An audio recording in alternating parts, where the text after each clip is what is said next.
podcast listeners, if you hear my voice right now, I need you to do something for me. I want you to take out your phone or on your computer, go to Apple Podcasts, search for Ask Your Oldhead Podcast. You'll see my logo, my little picture, my little image there. Find the show. Please rate and write a review. It's a small thing, but it helps others find this work and find what I'm doing here. And it really, really matters, as small as that may seem. So if you could please do that before we get into the show, I would much appreciate it. Thank you for listening. Let's get into it. Peace.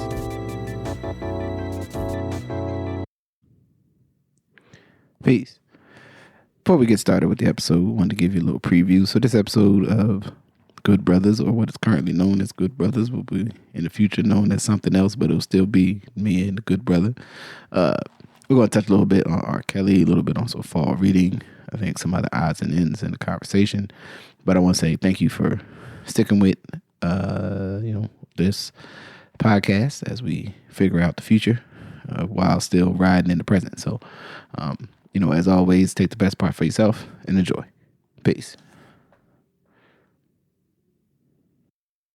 Peace. I'm Majestic. Justice Rajee, what's going on, my brother? Oh man, I'm enjoying a slightly overcast, not too brisk fall morning. You know what I mean, and with a cup of coffee. And sounds like Portland all the time. Yeah. Well, when is it? When does it actually when is it sunny in Portland? It's pretty much sunny most of the time from May through into September. Like once you get into the emotion, like this year, and I keep telling people it was sort of dry, even like, so it was not super rainy this last winter. You know what I mean? At least not like how it usually be, even though every day that it did rain, people were like, oh, the rain. I was like, it ain't actually been that rainy. So right.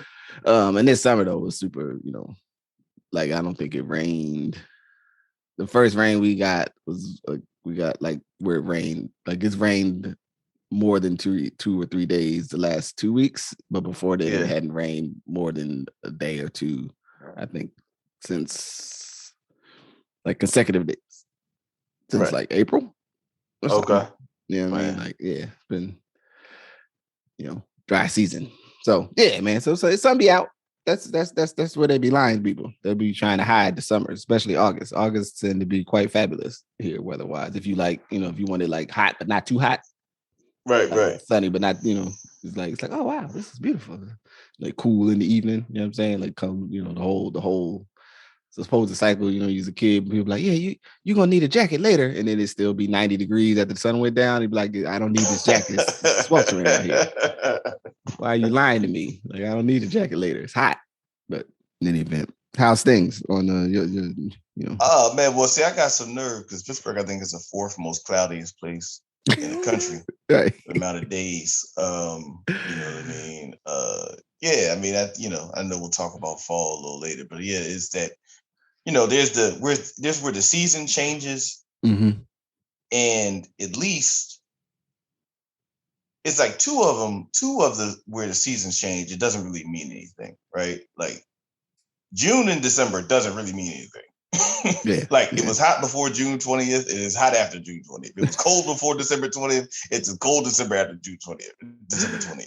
Yeah. Or 20th, 21st, whatever. March and September are where you actually get it might be a transition, right? But, I think about when we were young, going back to school, your parents would buy jackets and long sleeves, right? Even though the first couple days of school, we went to school after Labor Day, but the first couple days of school, it was still hot, right? Yeah, you gonna wear that long sleeve ass shirt that somebody got you because it's the first day of school, right? Whereas now it's it does not get cooler, depending on when you're at, I should say. It does not get cooler until going into literally October or whatever have you. So, kind of in that space of what does the shift look like? Like, it's going to be cold soon, right? But it's not cool yet. But in the morning or at night, it is a jacket. So you do get that whole, like, you got to put a jacket on. And especially with younger children, it's like, okay, it's going to be 72, but it's 57 right now, right? It's going to be 74, but it's 57 right now, aka a hoodie and shorts, right? And it's like, what do I do with the hoodie? So it's like, I don't know what you're gonna do with the hoodie. You're gonna figure out what to do with the hoodie, but you're gonna wear one when you go outside, right? Because I'm trying to be an accountable adult. So yeah, man. Seasons. So I guess we'll start with the madness and move to the not madness. R. Kelly was found guilty on all counts of federal racketeering, sex trafficking charges, and it's categorized as a decades-long scheme to recruit women and underage girls for sex. I have not had the opportunity to read all of the super fine details of all the parts of the case. So I'm sure there's somebody that may be hearing this conversation later be like, brother, I understand that, there's some things we should look at though with this. And I'm just not really a party to or akin at the moment to give those individuals that want to have that conversation a whole lot of airspace in my own mental framework. Because the basic thing or the general thing here is,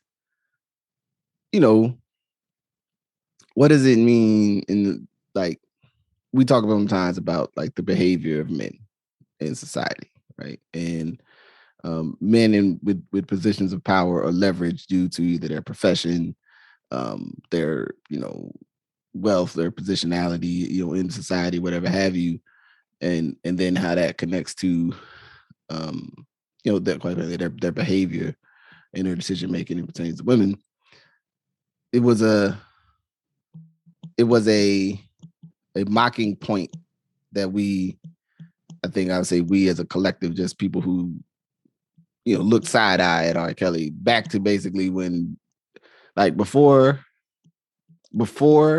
we knew about Aaliyah, like when he was just R. Kelly from 12 Play or whatever the name of that group was, it was like, oh, he just singing dude. And then it was like, yeah, and he helped bring this artist out. And it was like, they supposed to have been married, and she's 16. And I was like, what? And like ever since then, it just he fell into what I would call like, that dude seems to be dating young women. Or being involved with young women, or whatever the wording, of the time frame, not the actual understanding of, or in any way marking the legitimacy of the relationship or the orientation, connection, the contact. And you kind of went, well, in the 90s part of it, at least, this is all pre-sex tape.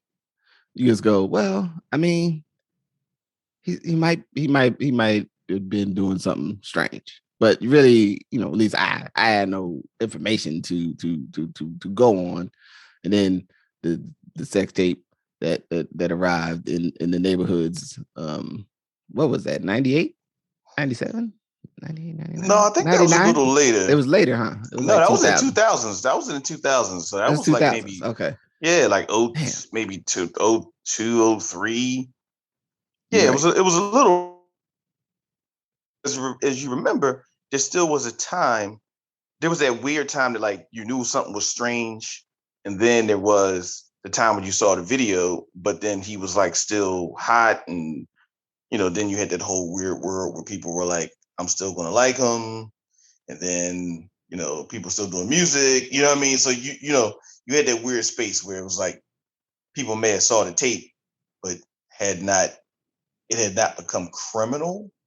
Right. Mm-hmm, mm-hmm. And maybe the expanse of the enterprise was not known, right? Mm-hmm. Which again, there's something there that we have to pick apart. But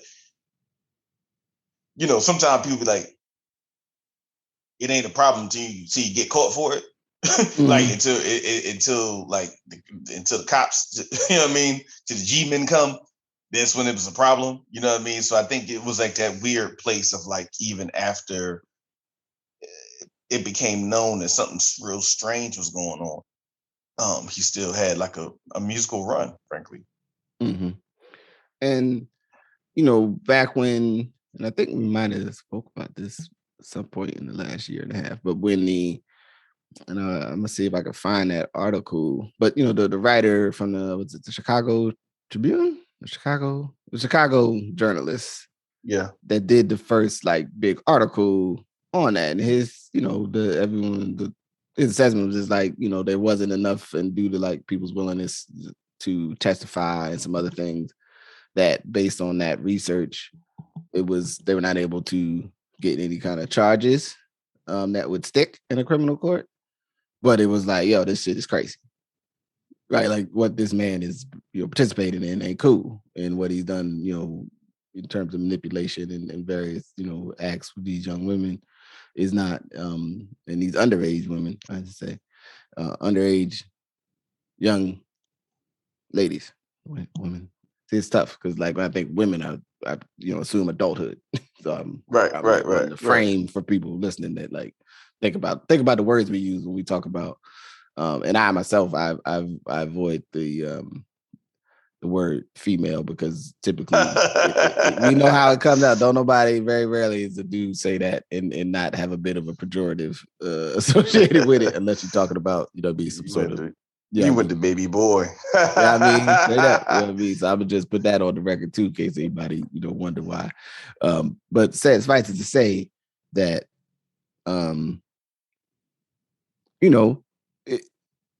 before the video and then the relating journalism that came with that, from that, like those kind of like two eras of the R. Kelly as a public person, and then it became this, thing of like he was persona non grata, but then he was still running around touring and being R. Kelly, just not with the how you say, when people are entertainers, like there's the people that like your stuff, and there's a lot of them, and then there's like the super pop level, like where you do you do the Emmys, you can turn up at any possible thing you might turn up on the stage. You know what I mean? Like like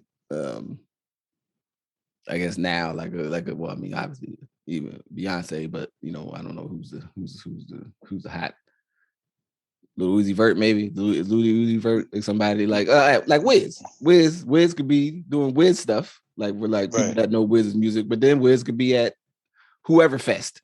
You know what I'm saying? Right. And it would be like, oh shit, it's Wiz. Like, you know what I mean? Right. Because he's at that operating in that level, right? And when you get a slam on you, like R. Kelly get, either you don't get on those other festivals, them other events, or we just don't hear about it. If you do, it's like, oh, we just, and also R. Kelly. Like it'd be like, fest. And it's all these artists and entertainers, and then it's like also R. Kelly. You know what I mean? Because it's like, and to be, and I'm gonna stop talking so you can add on, but like the arc of this to be, and not wanting to in any way overshadow the harm caused, but there's a like people are like, well, how could this go on? And then the reason it can go on is because ultimately in our society, if someone has the ability to profit either from, there's not a lot of incentive to like shut him down fully. If there's someone, whatever place in the scale of potential income and money being made, could go, well, we can't have him on the main stage at this thing, but we can put him over here on the off the road. I bet you we'll still get 2,000. I bet you we'll still get 10,000 people in there, right? Like I bet you his records are still streaming. People will still buy, the material, and I would like it to be some. I don't think it gets too much deeper than that. That like people will still buy it. So there's still someone that might go, well, I mean, I can't have my name on the contract, but what we could do is we'll put this like this, and then because I bet you there's at least 20,000 people who come to this show if we book it. You know what I mean? And then he keeps performing and whatever have you. But I guess that also, I mean, because he's been in custody 2-3 years. Yeah, he's been locked up for a minute. Yeah, so maybe not 2-3 years, but so Yeah, I said a lot. What's one of your first thought on this situation? A couple things about this, and one, I think we have to be real about culture, about different forms of culture, American culture, and then sometimes even as it drills down to specific certain communities' culture. You know, in 1994 or late 93, early 94, this man who was an adult at that time, who was as old as, Arne Duncan, who was the Secretary of Education, you know what I'm saying? The Obamas, right? Actually, they were really good friends and played basketball together. It's a whole nother story. He put out a song called Seems Like You're Ready. Right? Now, that's really clear what that sounds like. It seems like you're ready. Right? And he was talking about youth. Right? He wasn't talking about someone being a little nervous, right? It was like, hey, it seems like you're ready. At the same time, he is dating a 15-year-old girl, right? And then marries a 15-year-old girl. Now, there are certain worlds where this idea of older men who like younger women is tacitly sanctioned. It's not overtly sanctioned. It's tacitly sanctioned, right? We all know in certain worlds where someone like this young lady looked this age, but got dressed up and put makeup and looked this age, and then some old man who should not have even thinking about dealing with someone of either of those ages was involved with her, right? And that's in a variety of communities, not just, so we ain't framing it just like in our community. That's in a variety of communities. And I'll get to that point, unfortunately, because it's somebody that I like his art. So that's one. I was listening to a song called Holding You, Loving You by Don Blackman, right? It's a song that many people have sampled in hip hop, right? And I listened to the song today, and he talks about this girl being only 17 years old, but like she's ready to be in a relationship. And this is from like 77, 78. I'll see the song. Like, I mean, we think about, what's his name? If you think you're lonely now, wait until the night. Goddamn Bobby Womack. Right? Bobby Womack, who was with Sam Cooke's wife, then his sister, then his daughter. Right? History is replete with some of this stuff. Yeah. Right? History literally is replete. And at some point, we got to also frame it in the larger way that this kind of deformed element of,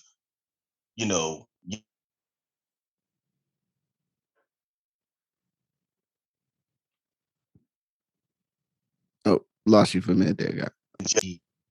My fault. R. Kelly has become the poster child for it because of his brazenness, but it was brazen because it was an enterprise. So it was interesting that they gave him basically racketeering, right? Because it became an enterprise. Right. I mean, it wasn't an individual's like susceptibility to issues of like one or two people, right? It became literally an enterprise with multiple people benefiting from it, including families. And that is not to victimize the family, because we know it's conditions of poverty. But again, it kind of shows sometimes it's a broader culture. So that's one piece of it that I kind of just want to kind of bring up. Two, this is also a place where in the Black community in particular, because we have so many examples of broader society destroying like Black men in power. And then I'm going to put in power in parentheses. I'm going to put them in air quotes there, because we can debate what empower means in this context. Right. But we have seen history is replete with these examples of having Black men that are in power be taken down by the system. Right.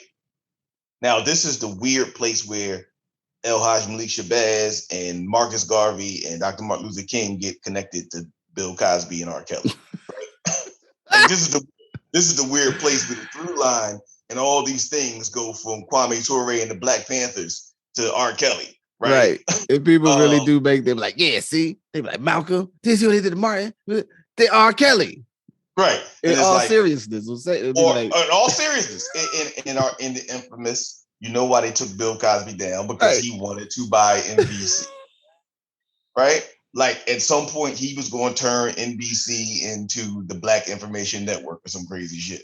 Like he was like, even if you asserted that, even if you asserted that at some point in Bill Cosby's perspective, he had a perspective of the Black community, which is shared by some people, or pull you up by your own bootstraps idea. The idea that he was going to turn it into watching Shaft and like the spook that sat by the door and watching Sankofa, right? It's gonna be like Uptown Saturday Night, the series. You know what I'm saying? Right. Like all you're going to see is Laila Africa and Dr. Tony Brown on on TV or on NBC. You're crazy. But again, that's that through line, which is where the real examples of racism and the real examples of destruction of leadership in the Black community become conflated with very challenged people, right? And then the third one I'll say is this broader conversation about, like I said, broader culture, right? And where do you see this abuse of women in like broader culture? You know what I'm saying? And how do we connect it? And do we start to make it that it's like endemic to a community, right? What's the director's name that did all the crazy shit? Weinstein. Or the producer? Yeah. Harvey Weinstein. Because they got the other dude too. They got a whole bunch. But my point is, we don't make that endemic of like white men, right? Sometimes when we try to turn R. Kelly into like a Black man thing, where it's like, no, he's a pervert, right? Right. Same way Weinstein's a pervert, he's a pervert. It's a culture, right? It's a culture that pervades, like you said, men in power, right? Let's not call it other than what it is. So I think, and I don't know if I could argue is being brought to a close, right? Because they'll go to jail. Some other people will go to jail, but I don't know if you could necessarily be like, we've closed the book on it, right? Because listen, look at some of the culture of some of the young women that, I mean, frankly, even some of the weird stuff in the Kardashian family, right? Of the age of kids. Like, I don't know how old Kylie Jenner is. I don't know how old some of the Kardashians are. I assume they're adults now, but it definitely feels like some people was liking them when they were not. When they was not, it wouldn't have been appropriate to be doing that. Yeah, so it's kind of like, it ain't over. You know what I mean? Like sometimes we try to close a book on something because you close a book on a particular person, but you didn't close the book on the culture that produced the person. Right. You know what I mean? And so, and how do you, and then, I mean, the broader, bigger question is, how do you close the book on the culture that produces the person? There's some elements of compelling people not to do something. There's some parts of shame. And there's different parts of it, but I would argue sometimes those are short-term uses. They're not like long-term solutions, because of people eventually become unresponsive to them. Very similar to like the R. Kelly thing. Like I got people I know that's kind of like, man, I'll kiss my ass about R. Kelly. R. Kelly make great music, right? Because we've seen so much dysfunction. Right. And it's almost like, and this is a question people ask, not something I'm affirming. I want to be clear. People will say, well, did you kick out your cousin? Did you kick out your uncle out the family when they mess with somebody young? Right. Versus R. Kelly. Again, that's where the shame and the stuff like that are still relatively short-term solutions. But I think we do have to look at the culture that produces, whether it's Weinstein, whether it's R. Kelly, whether it's anybody else, and and looking at that. And that's, I mean, at least for me, one of the touch points and why this, I think, is important for us as men, like, to have some words on this, because there's an underlying aspect of his behavior that is directly connected to a way that a good deal of men are socialized, right, to perceive their orientations, their relationships, their connections, an acceptable, like almost like if you said there's a scale of how you can interact with women, and somewhere on that scale is the place where you could just be like, yeah, all women are like a collectible transactional object to be in my life. And then also, you in this case, not necessarily grown women, girls, we adolescents, and that there's some reasonable aspect of like, well, yeah, I can see why you want it. No, I don't. You know what I'm saying? Like, Kimberly Crenshaw has a good opinion piece, pretty good, at least in my first read of it in the New York Times about it. And some of the points she raises is like, media, like lots of people had incentives to cover for like shit that looks shaky. You know what I mean? Like if he come to the office and he's like, like the assumption, like, well, when you're a big entertainer, there's always like attractive women around who might be too young, right? I don't know if they're too young. I didn't ask them for their ID. So, I'm on some don't ask, don't tell type time because again, I want them to book my 30,000 arena or, right. Or I can guarantee this funding for, basically I got other stuff that I can leverage off of having him a part of it. And therefore I can take a blind eye to his conduct or what I might perceive to be seeing happening, with him, and I think about, and I see the idea in when people, basically may challenge, especially most, as I like to say, regular people, maybe regular folks, mere mortals and civilians, because they ask Justice, right? Justice, what about your cousin? Yeah, me and my cousin would have had words. If he came to my grandfather's house, was a young woman that clearly did not appear to be of age, I'd been like, fuck is going on? That's me though. That's how I live my life. Now everybody don't, right. Everybody may have the intestinal fortitude and the temerity to operate that way.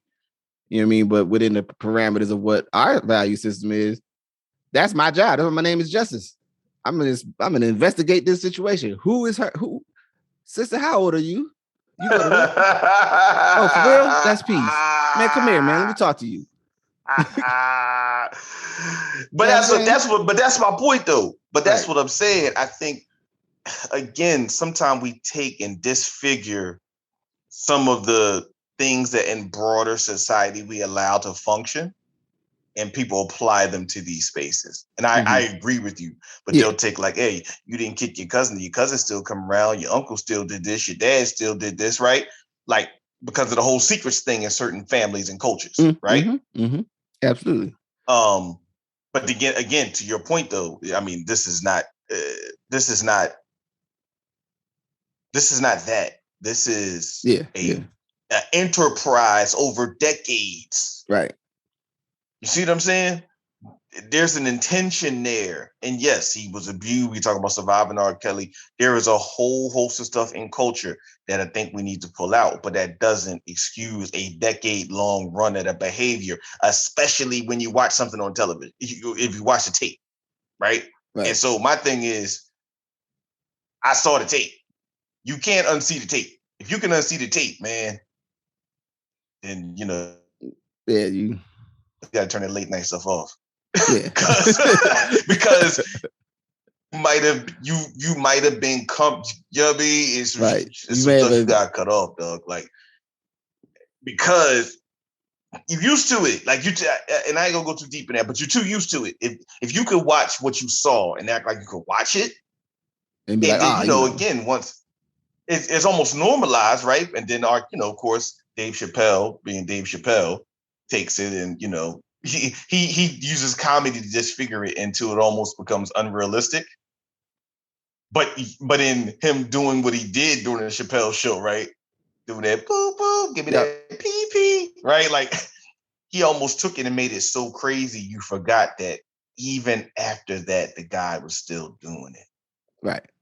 Right. And so just thinking about this level of culture, and this is really a safety conversation. And again, I can just say from my experience as a young person, there was always situations where in high school and actually junior high, there were young women who were being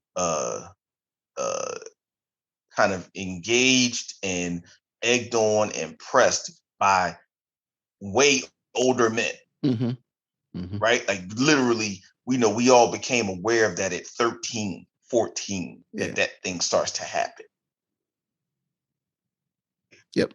And sometimes when stuff is allowed to go like that, then when you get this one talented pervert, this talented, monster, everyone starts to give it passes based on what they're giving passes in our broader community. You know what I mean? Again, I want to be clear. This is not that I'm supporting or defending or any of that, but I think it's important for us to think about, again, the culture of what occurs to then get to this place where, this kind of thing exists. Yeah.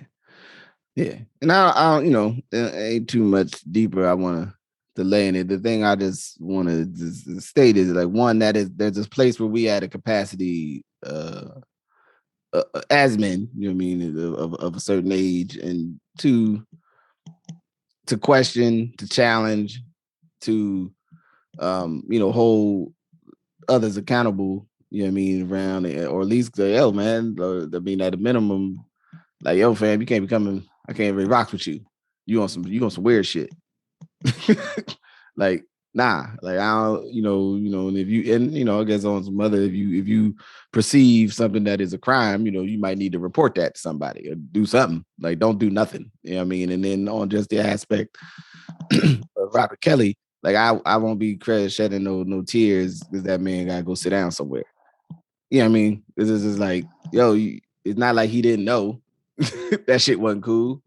Now, we get into like, well, how could you charge this and, and whatever, processes they may have done, but without the constant pressure of those, who were trying to advocate for these young women, I mean, no one, nothing might have never happened. You know what I'm saying? And that, to me, that doesn't mean him being guilty and needing to sit down does not mean other people who aided and abetted the practices and the behaviors or supported or took money, took hush money off the books or this or that, took, clandestine, settlements, so to speak, even though it wasn't technically, it just as air quotes settlement. So even though there wasn't a settlement, kind of like, you did, like, where he in his mind might be like, well, I gave him $200,000 back in '99 because they found out, you know what I mean? So I should be cool. And it's like, ultimately, man, we are responsible for what we did. You're responsible, and you need to be, Well, real quick, to be held accountable. I just want to touch on that idea of settlements real fast too, because I think it's an interesting idea that we have when people are accused of something, that we have a methodology to like solve it with money. And never talk about it again. Right? Like legally. Yeah. We have a methodology so you blame someone of a whole host of things, right? It could be a whole host of stuff. It could be everything from you didn't fix my faucet right? Everything down to environmental racism, right? Everything at the end of the day can go into a room and say, I give you this much money and I do not take responsibility for this activity. And it's entirely legal. Do we have why are we surprised that someone of his level of money would think that there is a certain amount of payoff you can give people in families to not take accountability for your transgressions, right? Because we have this precedent. That is an entirely legal precedent. Hey, listen, did I break your stuff? Yeah, I might have broke your stuff, man. Here's some money. Don't tell nobody about it. Right. The person signs the thing and says, okay, if you pay me for my suffering, my time, and my lawyers, I won't tell anyone that you broke it again. Right? And then we walk away. So, I mean, I agree 120% with you. But I think, again, we have to look at the culture we have fostered, where there's this idea that there is enough money to get around a problem. Yeah. You know what I mean? And it's not about the accountability. And actually, you can run from accountability if you have enough money. Yeah. We've created a structure, and then also I think it's important to say there's a structure within the hearts and minds of a lot of people that if some money changed hands, that they too feel okay going, well, they took that settlement money, so right. So it should be exactly. So it should be done deal, and which, like I said, it'll when we talk about you put in a bad HVC system and I got black mold in my house, like, yeah, cool. You did something to me, right? In maybe in an abusive manner, or like to someone I care about, my family member and for them, the funds may help them with some personal stability and other, but it don't mean it undoes what was done to them. Absolutely. No, absolutely. I'm saying, and so the idea that what was done to them is now undone. No, it's not undone. It's just, it is like what one may be able to do. And, none of that. I think it's problematic for us to have an idea, within our moral, value equations where we go, well, if some money changes hands, then I move that out of something where I'm like, nah, you still wrong though. Like, you still wrong the whole time. I don't care how much you paid. Right. Like, you still dirt McGirt, and I don't necessarily want you coming over to to my house spot. More like, I hope the ones that love you. I was about to say, I doubt he would. I doubt he would have got to your house, Just. I doubt. Yeah, nah. I tell you, you can pay for the food. You can't come over. You want to pay lifetime penance for your wrongdoing? Feel free. Go feed some kids. Buy some winter coats. You know what I'm saying? Hand out turkeys, all that. You still dirt McGirt. That's still you. And more importantly, and help the people that you have harmed, man. Because I know we're gonna get off of this, but like, help the people that are harmed by monsters like you. Yeah. You know what I mean? Because there's a lot of people running around, man, with a lot of pain from abuse, from sanctioned abuse. Mm-hmm. You see what I'm saying? Yeah. There's sanctioned abuse that are cult now, and there's a space where at some point we'll have some deeper conversations about our culture. But I'm saying kind of the American culture, and then a whole bunch of hosts of things within that sanctions a level of stuff, whether it's settlements, whether it's because we think somebody got railroaded by the man, Right, but it's right. People need emotional and social and mental redress often for these things that have occurred to them. You know what I mean? So we can't forget about the people and normalize their pain because it's stuff be happening. That's not okay. Mm-hmm. Their pain is still their pain. So yeah. So yeah, with that, don't be R. Kelly. That's clear. That'd be my last statement. Yeah. If you out here trying to be Junior League R. Kelly, and that's why you mad at R. Kelly going to jail, stop being R. Kelly, dog. That shit ain't cool. Just sing, man. Come on, just cut it out. And don't be Bobby Womack either. Yeah, don't be. America. So, in transition, it's fall. You know what I mean? It's transition. The leaves are starting to change colors. You know what I'm saying? Like I said, it's a little more overcast, and in the past we've had, fall always is. To me at least, is a good transition. I always try to be reading something, and that's not to have my whole life be circled in talk about the malfeasance of an individual, and others who might be in his orbit and atmosphere. You know what I'm saying? I wanted to add on a little bit about just some fall reading, some fall things. So. I got a couple things that I'm currently reading, and I wanted to just share a little bit on those, little reflection. So, how you want to set up? You want to tee it off? I would say, go back and forth? Yeah, I say let's go. I got 2 or 3. I get through them fast and shoot 2 or 3 to you. You take it. So, yeah, I mean the first book I'm currently reading. This is really interesting. Is called The Life and Times of Little Willy. In The Life and Times of Little Willy is the story of Little Willy Adams. Really an afterthought in a lot of stuff in kind of the world. And so the book is They Call Me Little Willy, The Life Story of William L. Adams by Mark Cheshire. It's about a 5 or 6 year old book. Little Willy, it got on my radar because I was researching kind of history of, I was researching something about like Black politics in Baltimore particularly. And it went back almost like 70 years to talk about Black politics in Baltimore. And for all those listening, politics in Baltimore has a very unique thing. And Black politics in Baltimore is very unique, in the sense that you've had a Black mayor since, I guess, like 84, 85, right? Except for one, right? Martin O'Malley. You've had a range of nothing but Black mayors for the last almost 30 years, right? Mm. And, there's a lot. Baltimore is a very complicated place, as you saw on The Wire, that allows you to see Black folks doing well, and then also some of the deepest conditions you would ever see. But Black folks have been, at least in political power, since that time. As I dug a little deeper, I stumbled upon this guy, Willy Adams. And his story is amazing. I won't go too far into it, but let's just start here.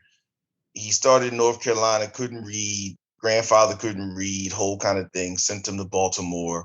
He runs the numbers. At some point, he gets extorted by the Philadelphia Mafia. The Philadelphia Mafia cut a deal, which is also one of the reasons that you never really see a huge influence of the Mafia in Baltimore in particular, which is really interesting. Then he goes on. One of the important things about Willy Adams is he is the funder of over 200 Black businesses in Baltimore during his time, the financier. Oh, shit. He actually, go ahead. No, that's dope. He actually was the person, him and another brother named Henry Parks, that started Parks Sausages. That was the first Black company ever traded publicly on Wall Street. I didn't even know growing up that Parks Sausages was a Black company. And they tried so hard for you not to know that Parks Sausages was a Black company. I had no idea that Parks Sausages was Black. Exactly. Because the Parks Sausages commercial was a white person. Yeah. Wow. Right? And this was funded by Willy Adams, and eventually they had places in Philadelphia. They had shot Franco Harris from Pittsburgh became an investor. Maybe examples of like Black business culture. And it all starts because he was the backer and funder of this thing, right? And so it was a really unique thing. I think in history, there's always this conversation about like the Kennedys, kind of the bootlegger turns political family, right? The mafia folks who then go legal, right? Mm-hmm. And I think there's also this idea of Black folks never quite get there, right? Like we always mess up somewhere in the mix. Right. Mm-hmm. You know what I mean? Like we try, but we don't get there. We end up in jail. Right. And I just think reading his book is a really interesting intersection of knowing that, but also, again, the role of, and we know this, the role of number runners, the number of bankers in financing the Black community. And I think that sometimes we forget that today, when we're talking about like, why don't banks finance us? Banks never financed us. Right. Right. The gray economy financed a lot of legal businesses in America and Black businesses in America. Now, obviously, let me be on record saying I'm not saying that the gray economy or the Black economy or the Black, quote unquote, Black market should be financing legal businesses. My point is, though, when we think about our businesses and how they got started, the idea that someone went to, even when you have Black banks often will started with money from numbers runners. Right. And this is no different than everybody. This is no different than many of the movie studios of today being funded by bootlegging money. Right. Yeah. Like this is not like extensions of stuff I had to think about or just because I watched The Godfather. Right. Like, this is actually on record. Yeah. And then just something to add, if you've never watched the documentary Cocaine Cowboys, and particularly the session that talks about all the banks in Miami, watch Cocaine Cowboys and then do a little more reading on on the banking industry. Right. I mean, Brickell. In the 80s, 70s, 80s. Right. Not talking about 100 years ago. Right, not the 50s, right. Like, without going too deep, if you look in Miami today, there is a new place called Brickell. You really couldn't find Brickell on a map 15 or 20 years ago. Brickell has like the highest concentration of banks, I think, besides New York City, if anywhere in the country. That's all new. Right. And so anyway, again, that is not to try to do this thing, but it's just to say his story, Willy Adams, right. It's a feature. Willy Adams' story is a really unique story that I have gotten into. And whether you look at that or you just read articles about him, I think he's really somebody that is an interesting person to think about in Black American history and in American history. The second book I'm reading is The Plant-Based Athlete. It's a game-changing approach to peak performance. It's about Brendan Frazier and Matt Frazier and Robert Cheeke. And basically those are two people who have been kind of pioneers in the space of kind of plant-based living, but also peak performance, right? I think there's sometimes a disconnect between there are people who are eating a plant-based life for a variety of reasons. And then there's this idea of peak performance, and peak performance in our society is often thought about athletes who, perform at a high level, but probably take whey protein and eat a dry chicken breast and, had, a handful of broccoli, you know what I mean? So you think about this idea, this is how you peak performance and be real muscular. You're over here being plant-based because you love the planet. But is there a mix of the two, and what does that look like? And I think that's just important too, because again, in our society will give you the median. The median it's no accident when you think about what do you see when you think about plant-based eating. The prevalent thing you see now is comfort food, right? Like that's the prevalent concept. 15, 20, 25 years ago, that's not what you saw. Somebody said, here, you want some sprouts? You want some beans, right? It was like a certain way of living. Now, if you think about it, it's about a veggie burger, veggie fried chicken, French fries, and such. Yeah, it's about something decadent. You know what I'm saying? Almost right. That's like, ooh. To prove that it's as decadent as not plant-based eating, right?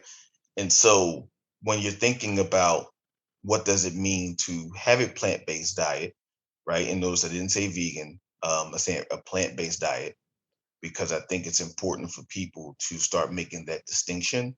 Because one, vegan is a broader sense of a lifestyle than a plant-based diet, right? Like you have a plant-based diet and you might wear fur, right? Like, and we could debate that, but I mean that can happen where some other folks might have some challenging issues on that. So, this book has been really good to figuring out like what are the things that you need, right? And what doses and what levels to do that. And then the third book quickly is Harlem Shuffle by Colson Whitehead. I just actually picked this book up just because I've seen so many rave reviews. And it's really a kind of a history of Harlem through the eyes of number runners and also like politicians and cultural stuff. And it really talks about the diversity of Harlem in the 30s and 40s. Like I think there's this idea that sometimes propagated, like Harlem was just all quote unquote Black folks from the deep South, right? That was never the case when we think about Spanish Harlem. But even when you think about Spanish Harlem was also home to Italians, to a host of people in like Brazilians, Cubans, but then also darker skinned Spanish speaking folks from like Panama, right?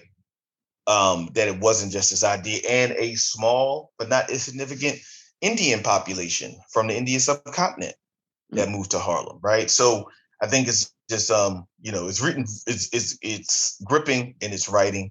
I could talk more about it, but those are Colson Whitehead, and there's a lot of articles and interviews with him recently about his writing. I think he just brings similar to Ta-Nehisi Coates, but different. I think he just brings kind of life to characters that sometimes are often presented in a very flat way. Dope. Yeah, I actually just picked that up too. I was going to try to crack it in the next week or two. Because I've been reading. I guess I've been reading other stuff. I've read. I don't know if you've read The Sum of Us and Cast this summer, and I needed something that wasn't Some of Us and Cast. Cast is like Cast is dour. Yeah, we should talk about Cast at some point, but not right now. Because it's that's a deep conversation. But it did actually, So I grabbed the Colson Whitehead joint too. Because also I try to endeavor to make sure I'm not just reading not just reading like nonfiction sort of in the context of like,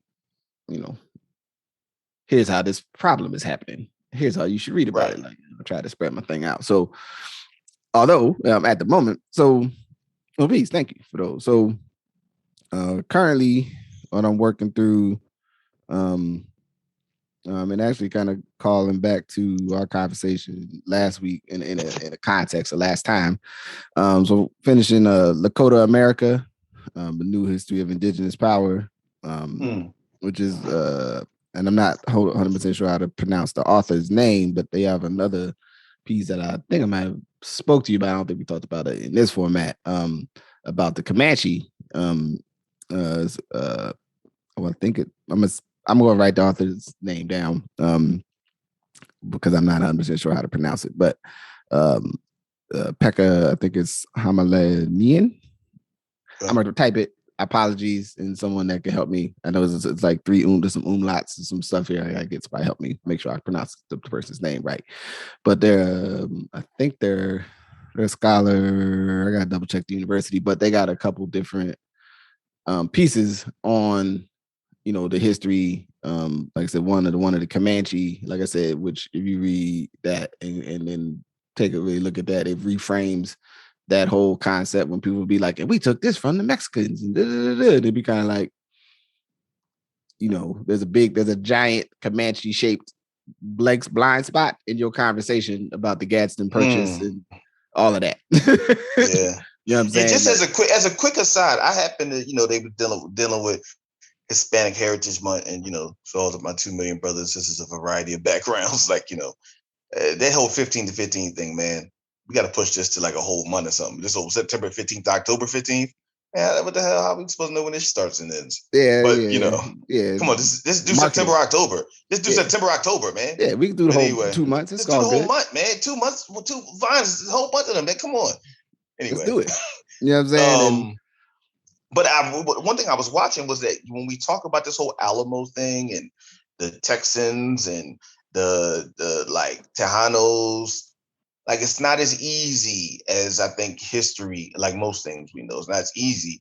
And talking about the Comanche role, right?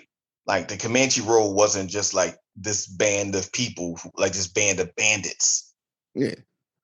It was it was an empire. it was an instrumental.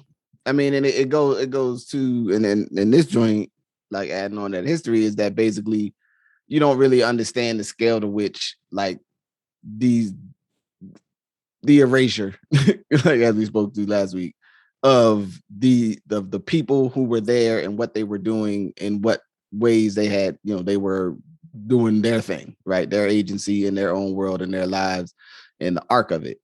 So you can get into a place where you look at it again, like as this passive, like that these different cultures and societies sort of were doing, kind of erupted out of the ether, were standing somewhere in a piece of area in the land.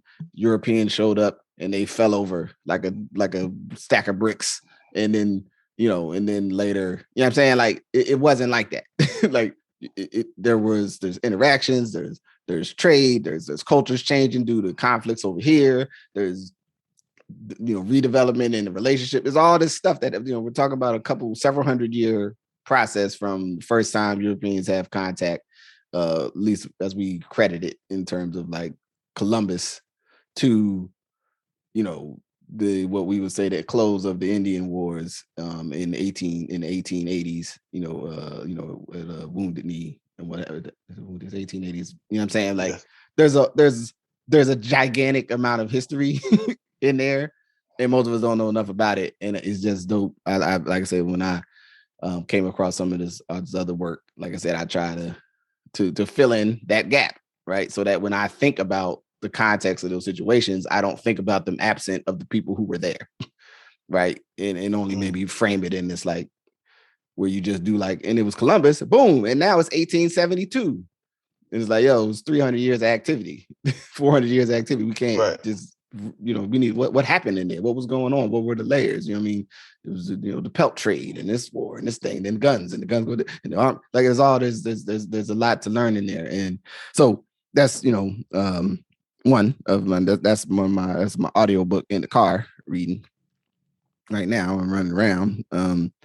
And the other thing, which is more pieces, but I purchased 400 Souls, which is it's a community history of African Americans, 1619 to 2019, and I just been taking time to try to, because it's all like essays and smaller pieces, so it's a little bit different in structure, but it's been on my touch point to do some history reading, on African Americans, but also to work through different pieces. I know, I think B-Mock got a piece in there. Some other people, that other people might be familiar with, B-Mock, friend of the person I know personally.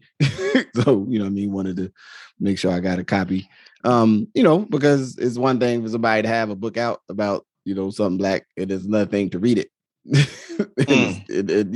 Sometimes people get books and they're like, yeah, I got this book. I ain't never read the book though. It's just sitting over there looking at me.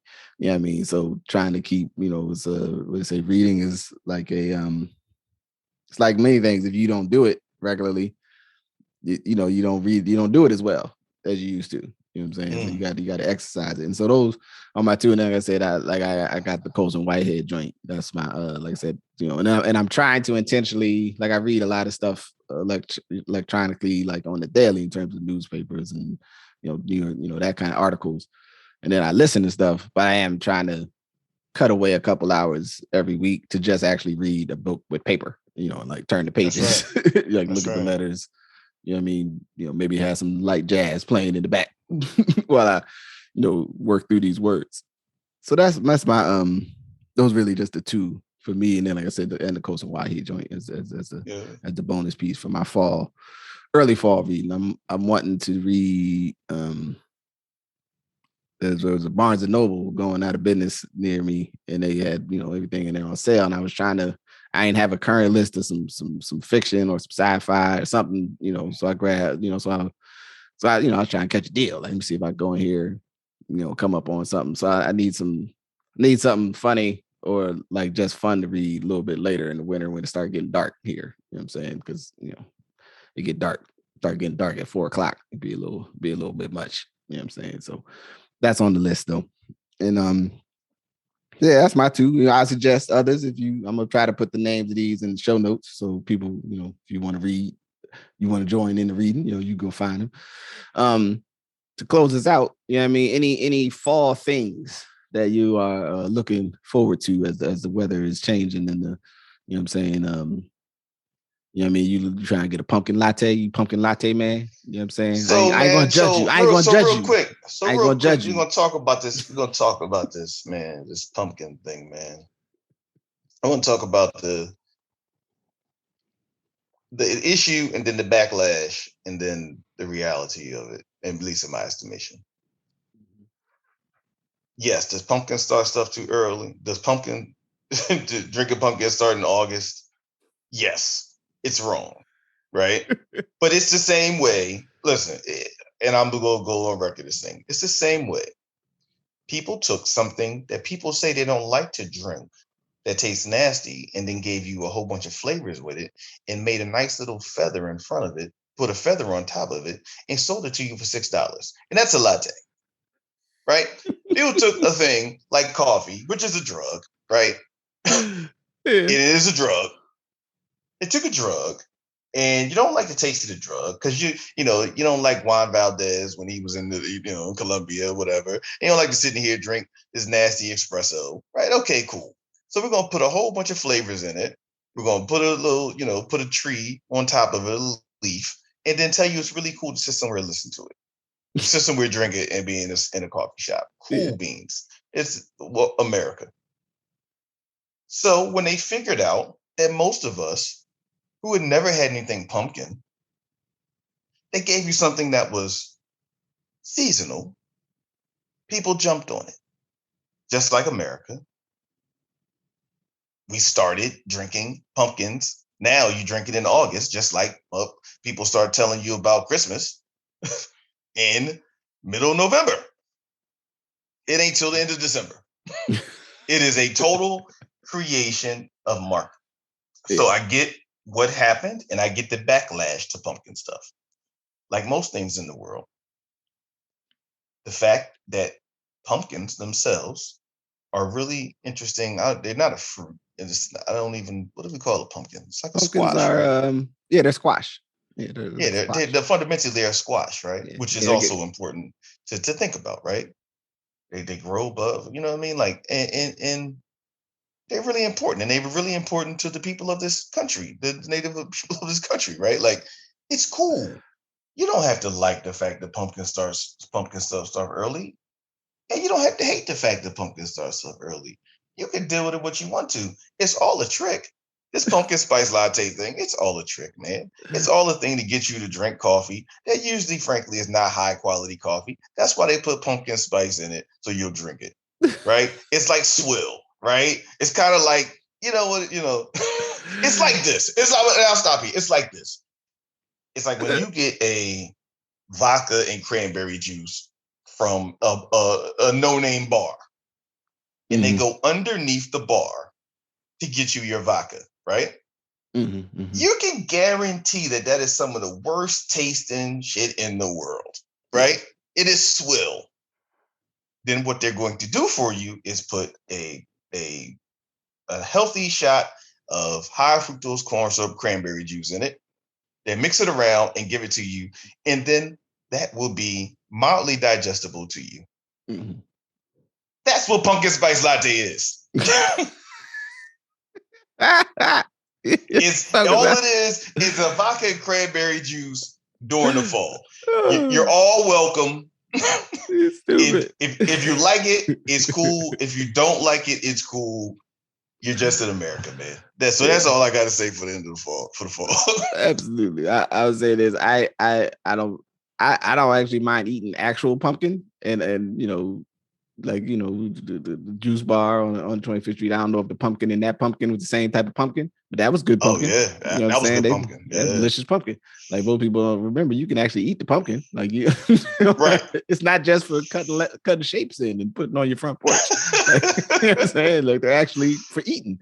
You know what I mean? And but yeah, like, it's funny, like to watch the currents of things, and then like to see something come back every year, and then people complain about it. But then you got to realize, like, the only reason they putting it all the way into August is they like, yo, we got so much pumpkin demand.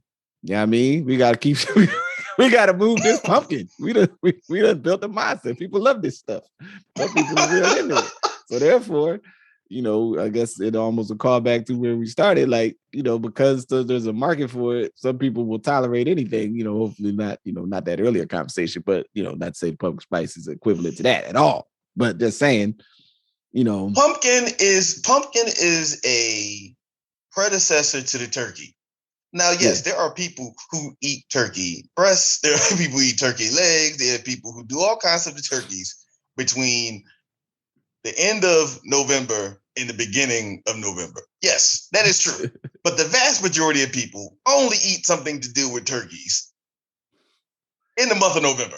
Yeah. Pumpkins is just, hey, we figured out y'all will eat it. We're going to grow a whole bunch of them, and we're just going to do it between August and like in the middle of December, which we got to try to sell y'all gingerbread or something else. Y'all haven't got onto that yet, so that doesn't stay around too long. You know that the whole gingerbread thing is supposed to be around Christmas, but that doesn't last too long. Yeah, it's hard sell on that gingerbread. You got gingerbread and mint. It's some sort of mix of gingerbread and mint, something that Starbucks starts to sell you, and it's kind of like, okay, this is not really gonna work. So listen, man, you're mad at pumpkins. To Justice's point, pumpkins can be used. It's a squash, man. It's actually nutritious. It can be used for a variety of things. don't buy it only can be to hide the swill of the coffee that they're selling you. You know what I'm saying? All right, it's good coffee. You get some good coffee, and then you'll appreciate that coffee actually tastes good too. Yeah, like coffee doesn't have to be nasty. That's it. Right? That's just a swill, and thinking back to when you watch movies from the 80s and they're drinking out those little cups to stay up all night. Right. Yeah, absolutely. So, you know, welcome to the fall, everybody. You know what I'm saying? So with that, I'm gonna say, man, let's leave on a high note, man. Thank you for adding on. Peace. Thank you for listening to Good Brothers. Thank you to my good brother, I'm Majestic. Thank you to you, the listeners, for tuning in and supporting the Ask Your Oldhead Podcast, what has been the Ask Your Oldhead Podcast, and all the connected creations therein which lie and exist and flourish. You can support the podcast most by sharing with others. You can also support by becoming a patron on Patreon. Just search for, actually now you would search for Justice Rajee, and you'll find a page and you'll find a subscription level that works for you. Every little bit helps to offset the costs to make space, to produce and record and to send these out, as I'm figuring out the next direction and where this will go in the near future. I hope that we gave you something that was useful, insightful, energizing, and moves you forward in your interests and endeavors. So with that, I'm going to step away, say thank you. Peace.